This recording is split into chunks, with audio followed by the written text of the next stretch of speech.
Čo pre vás znamená Strom života dnes? O jeho aktivitách viem teraz veľmi málo, je to zhruba asi rok a pol, čo sa mi podarilo na Facebooku nájsť Strom života, takže som sa iniciatívne prihlásil medzi odberateľov a lajkerov Stromu života. Takže vidíte, páni a dámy, že i starší generácia používa Facebook. A vnímam, že teda táborová aktivita neustala, čož ma osobne veľmi teší. Myslím si, že to dneska zďaleko nemajú tak jednoduché organizátori, pretože zohnať ľudí v týchto podmienkach je veľmi ťažké, aj keď možná tá masívna kampaň, ktorá zrovna v tomto roku dobrovoľníctva prebieha, by tomu trošku mohla napomôcť, lebo je to stále ešte pomerne lukratívna a atraktívna činnosť, aj s tými spojenými programami, ktoré sú s tým vyriešené alebo spojené. Takisto viem, že teda sú nejaké programy, ktoré sa týkajú tej detskej sféry a to začínalo snad ešte v tej generácii mojej niekedy okolo roku 91-92, kedy tam bola snaha osloviť vlastne najmladšiu generáciu a v podstate si budovať takto ako nejaké zázemie budúcich aktivistov. Ale o konkrétnych veciach, ktoré Strom života v túto chvíľu robí, ako tú informáciu úplne detailno nemám. Z toho také hlbšie povedomie o tom hnutí, ale kto ho reprezentuje, aké sú konkrétne dneska činnosti, čím sa zaoberá, to už veľmi nie. Čo pre vás znamená, akým aktivitám sa venujete dnes? Na to sa teším. Zarábam peniaze. Zarábam peniaze, lebo niekto to robiť musí, takže a na Slovensku je to ešte o to veselejšie, že tie peniaze často ležia na zemi a nikto ich nezbiera.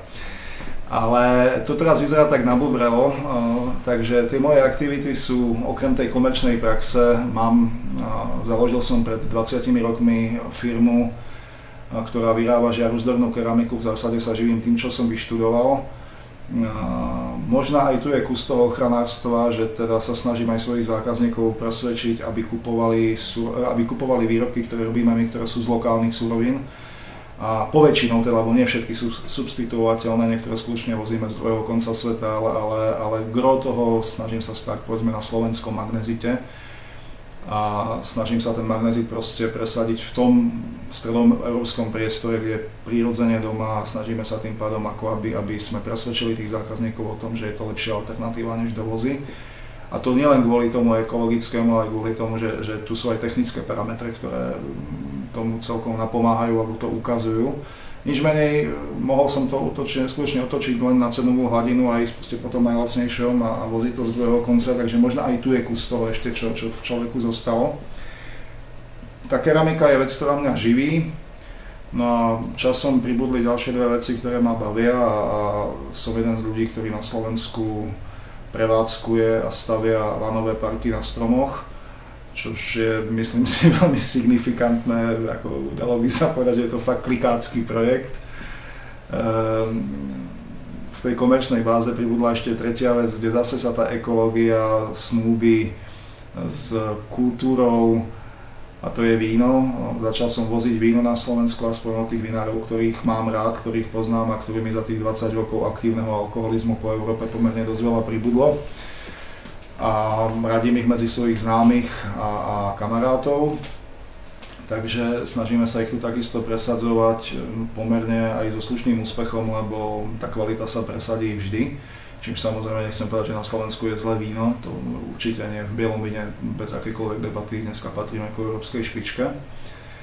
Ale sú tu ešte aj iné veci ako voľnočasové možná, ktoré mi z toho stromu zostali, je to určite silný vzťah ku kultúre, k minoritnej kultúre, to znamená, dodneska počúvam žánre, ktoré nie sú úplne bežné a moja diskotéka je pomerne dosť bohatá a obohacuje ma to a je to vec, ktorá začala v tomto období, keď sme stavali nejaké komponované programy. Je tu vášeň pre hory, ako jednoznačne pozostatok ochranárskych časov, takže dodneska sa snažím chodiť, robiť vysokohorskú turistiku, hoď moja postava za poslednú dobu pribrala skoro 10 kg, pretože roboty je veľa, pohybu málo. Snažím sa venovať cyklistike, možno diaľkovej cyklistike, za mnou niekoľko takých bláznivých jazd na pivo do Českých Budějovic, z Košíc, prípadne za kamarátmi do Prahy. Chystám sa z Košíc do Marseille na budúci rok, keď to dobre dopadne.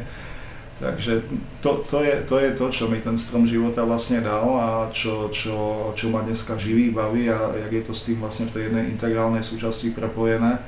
ťažko to asi od seba odstrihnúť. No, ako nastaví vás to, venujete sa tomu v mojom prípade viac ako 12 rokov. Tuším, že posledný tábor som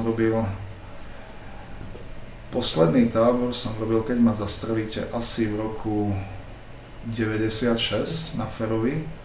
Čiže keď to človek vezme, tak je 11 sezón a ja som teraz počítal, 13 táborov je za mnou, akože v tom roku som stihol aj 2. Dneska už by sa to nedalo asi. Takže asi tak, no to sú veci, ktoré ma dneska povedzme naplňajú. Samozrejme, snažím sa ešte trochu fotiť a zistujem, že mnoho ľudí z tej mojej generácie v tom strome, s ktorými sme v styku, tak má tej záľuby veľmi podobné, takže je to možno taký nejaký generačný jednotiaci prvok. Nejaké tie fotky som videl, sú z takých dosť vzdialených končín sveta. Už ste čo to pocestovali? Skúste nám porozprávať nejaké také tie zážitky z toho cestovania a možno také nejaké postrehy.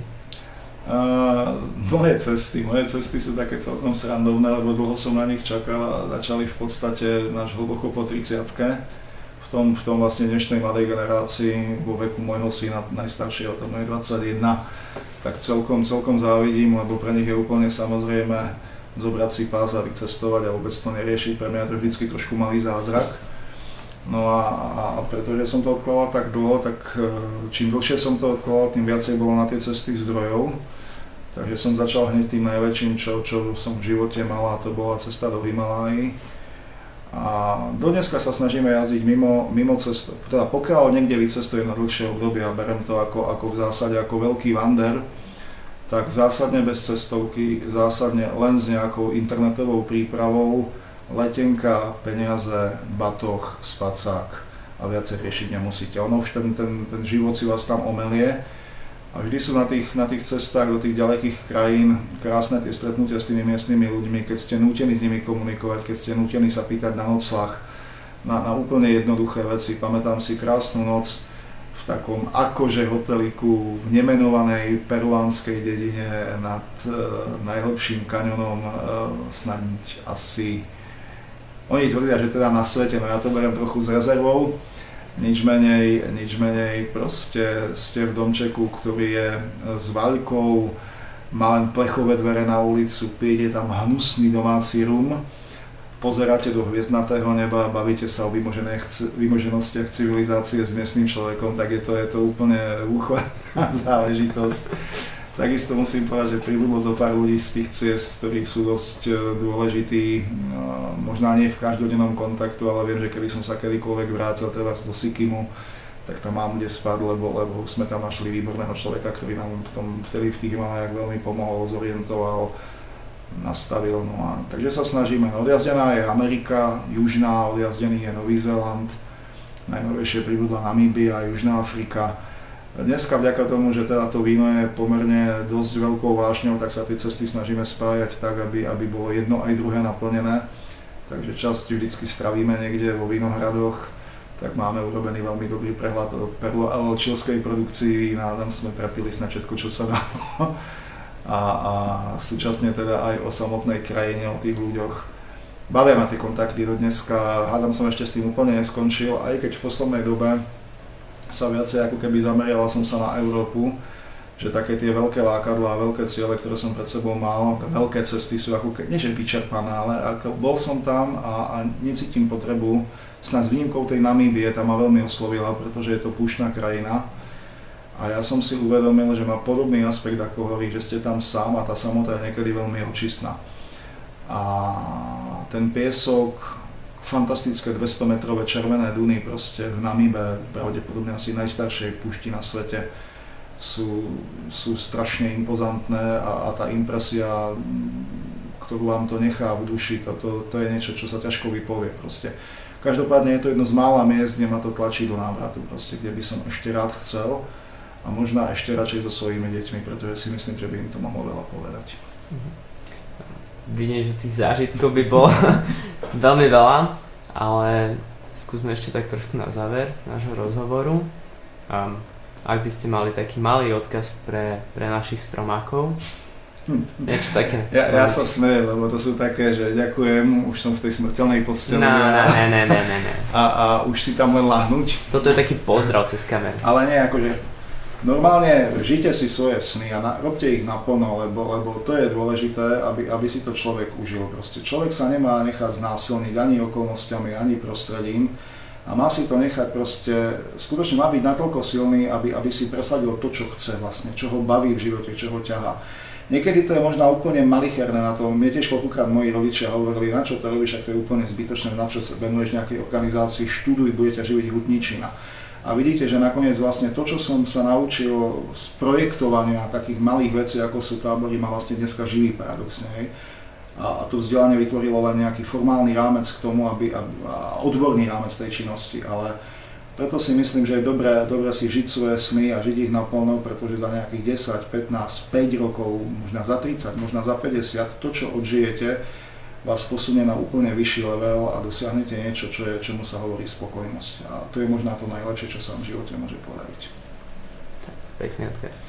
A ďakujem za rozhovor. Ďačne. A my budeme pokračovať možno trošku menej formálne.